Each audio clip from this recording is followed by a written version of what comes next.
پیارے بچوں، کیسے ہیں آپ سب؟ امید کرتی ہوں سب ٹھیک ہوں گے۔ تو بچوں، آج میں لے کر آئی ہوں ہمارے قومی شاعر علامہ اقبال کی ایک بہت ہی پیاری نظم جو انہوں نے بچوں کے لیے لکھی ہے۔ نظم کا نام ہے ہمدردی۔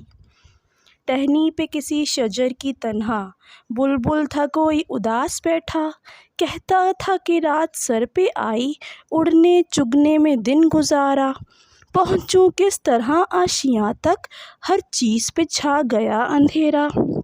سن کر بلبل کی آہوزاری، جگنو کوئی پاس ہی سے بولا، حاضر ہوں مدد کو جان و دل سے، کیڑا ہوں اگرچہ میں ذرا سا، کیا غم ہے جو رات ہے اندھیری، میں راہ میں روشنی کروں گا۔ اللہ نے دی ہے مجھ کو مشعل، چمکا کر مجھ کو دیا بنایا، ہیں لوگ وہی جہاں میں اچھے، آتے ہیں جو کام دوسروں کے۔ تو بچوں، کیسی لگی آپ کو نظم؟ تو اور آپ نے اس نظم سے کیا سیکھا؟ چلیں میں ہی بتا دیتی ہوں۔ اس نظم سے ہمیں یہ سیکھا کہ ہمیں دوسروں کی مدد کرنی چاہیے۔